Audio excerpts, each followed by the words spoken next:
Picture this.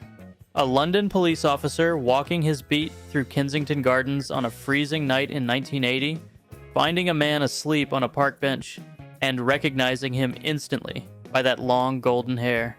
That man was Rick Wakeman, the caped keyboard wizard who'd just finished playing sold-out theater shows with banks of synthesizers behind him. The officer assumed he was simply drunk and sent him stumbling home. Wakeman thanked him, waited for the coast to clear, and found another bench.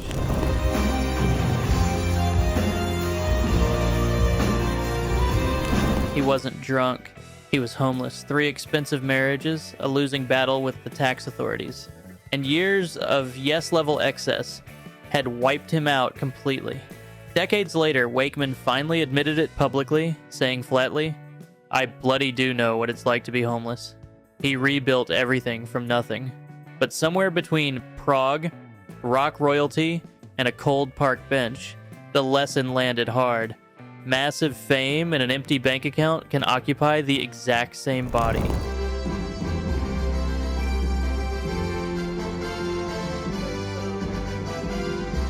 They'd rather give you a song than diamonds and gold. On November 9th, 1990, federal agents didn't just knock on Willie Nelson's door, they padlocked it. The IRS seized his ranch, his recording studio, his gold records. Practically everything that wasn't nailed down over a tax bill that had ballooned to $16.7 million, thanks to a shady tax shelter his own accountants had talked him into. His daughter later admitted the truth was even uglier. The man probably didn't have $30,000 to his name. They'll never stay home and they're always alone. So what did an outlaw legend do when the government came for everything? He made an album to pay them back. The IRS tapes, Who Will Buy My Memories, sold for $19.95 a copy, with proceeds funneled straight towards the debt. And fans even bought back his seized possessions just to hand them right back to him. It took 3 more years of hustling, but by 1993, Nelson was finally debt-free. Turns out the tax man can take your ranch. He can't take your guitar, and he definitely can't take your work ethic. You were always on my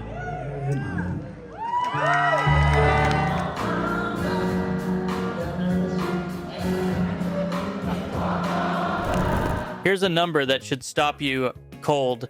$10. That's what Dionne Warwick, 5-time Grammy winner, had left over each month after paying her bills when she filed for bankruptcy in 2013. Her filing listed a monthly income of $20,950 against monthly expenses of $20,940. A gap so razor thin, it's almost a punchline. Meanwhile, the other side of the ledger read considerably worse.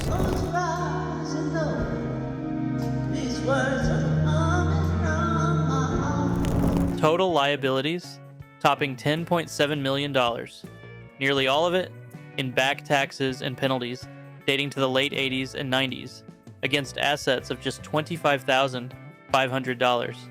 Her team blamed years of what they bluntly called financial mismanagement, with interest and penalties quietly snowballing while nobody was watching closely enough.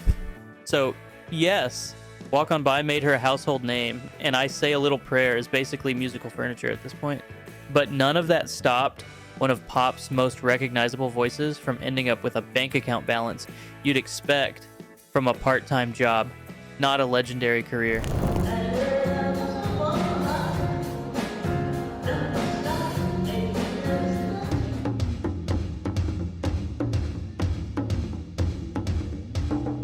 Rumors sold over 40 million copies.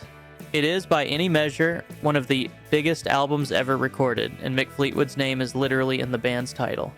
And yet, in 1984, while Fleetwood Mac's legacy was worth an absolute fortune, Mick Fleetwood filed for personal bankruptcy, listing debts of roughly $3.7 million against assets of about $2.4 million. Here's the part that stings. He wasn't the songwriter. Stevie Nicks and Christine McVie kept collecting publishing royalties for decades. Fleetwood, the drummer, mostly collected touring paychecks. and then spent them on real estate deals that flopped across 3 countries and, by his own estimate, roughly $8 million worth of cocaine.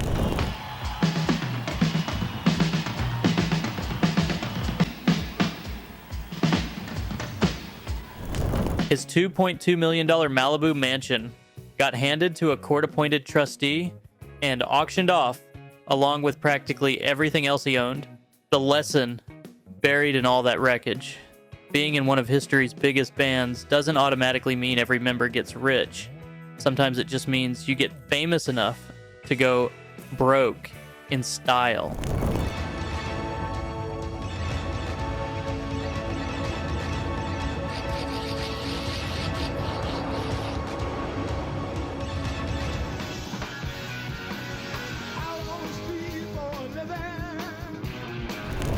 Before the cat makeup went back on for the legendary 1996 reunion, Peter Criss was living a very different Kiss. Story: touring with Ace Frehley on what they called the Bad Boys Tour, Criss described it bluntly in a recent interview. It was hard times. We weren't playing stadiums. We were playing like 500 seaters.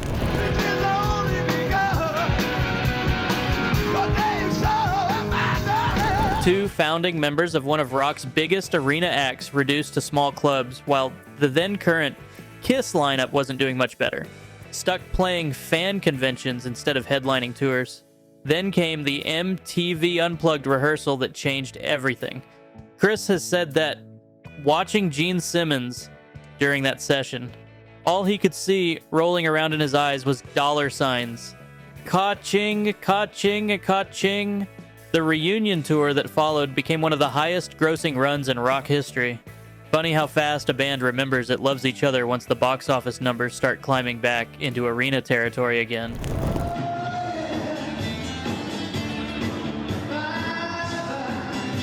Sweet things from Boston, so young and witty. Steely Dan spent the 70s deliberately avoiding the road, holed up in the studio chasing perfection.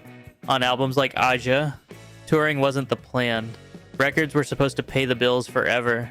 Then streaming happened, and forever turned out to be a lot shorter than anyone expected.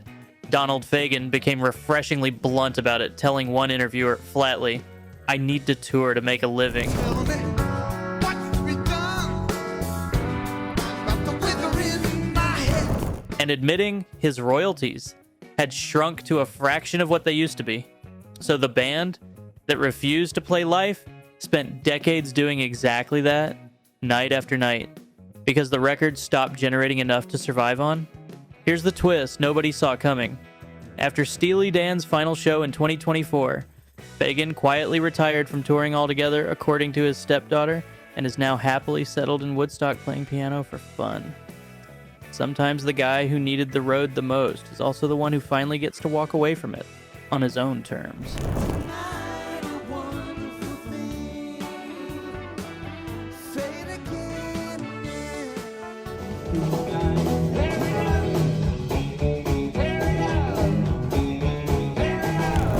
Ask any serious guitarist who the greatest sideman alive is, and there's a real chance they say Albert Lee. Eric Clapton called him the greatest guitarist in the world. He's played behind Emmylou Harris, the Everly Brothers, and Clapton himself for years at a time. You'd assume decades next to that level of star power adds up to a very comfortable retirement fund. It doesn't, and Lee has said so himself plainly. That's probably why I'm still slogging around the world making a living. I can't afford to retire.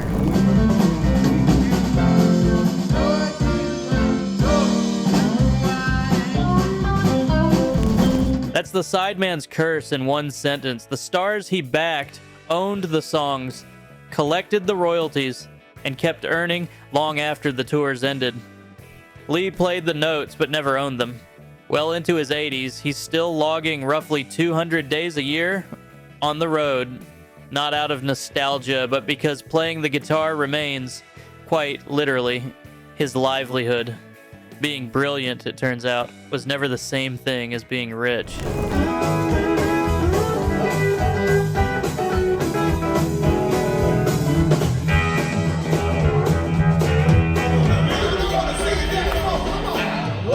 want the fun.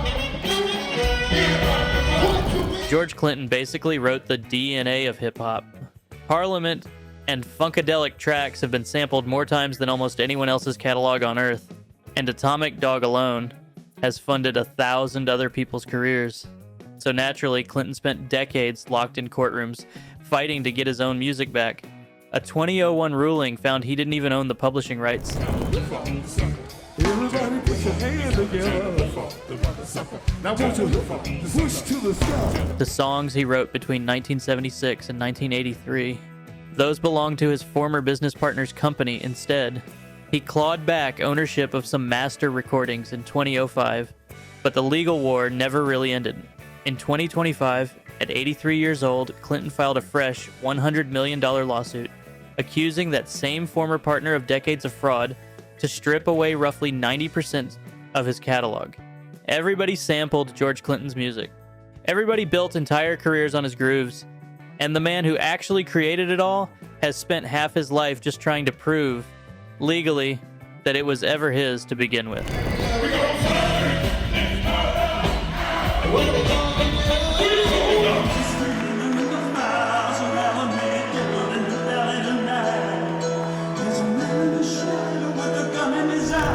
Bat Out of Hell sold over 40 million copies and remains one of the best-selling albums in music history.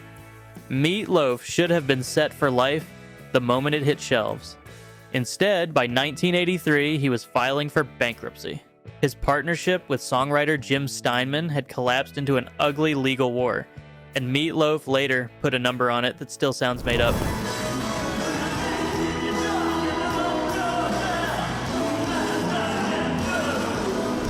I had 45 lawsuits totaling $80 million thrown at me. The bankruptcy took his house and, unbelievably, the publishing rights to his own songs. He didn't see a dime of Bat Out of Hell royalties until 1997, 2 decades after it came out. So he did what working musicians do. He toured smaller venues and kept grinding until he and Steinman reconciled for Bat Out of Hell 2, delivering one of rock's great comeback stories. One of the biggest albums ever made, and its singer went broke because of it.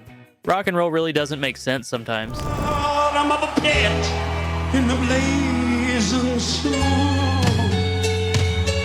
Waking, stream of consciousness. By 2020, David Crosby had already lived about 4 lifetimes. The Byrds, Woodstock, Crosby, Stills, Nash and Young, addiction, prison, and half a century of music woven into the culture's DNA. Then a reporter asked him a simple question. How are you doing? His answer landed like a gut punch. They don't pay us for records anymore, he said, so touring is all we got. Down the slope to the harbor where I lay. At 78 years old, with tours suddenly canceled by the pandemic, Crosby said it plainly. Honest to God, I may lose my home. Not a metaphor, not an exaggeration. One of the most influential musicians of his generation, staring down the real possibility of losing his house because streaming pays fractions of pennies, and the road had quietly become his only paycheck. Crosby passed away in January of 2023, still touring almost to the end, still doing the only thing left that actually paid. Fame built his legacy. It just never quite built him a safety net to match it.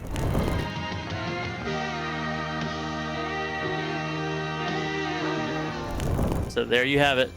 10 rock legends who had the platinum records, the sold out arenas, and somehow still ended up needing the next gig to pay the bills. Fame clearly never came with a retirement plan attached. What do you think? Should the music industry owe these legends more than applause? Drop your thoughts in the comments. I read everyone. And if classic rock runs through your veins like it does mine, hit subscribe and stick around for more.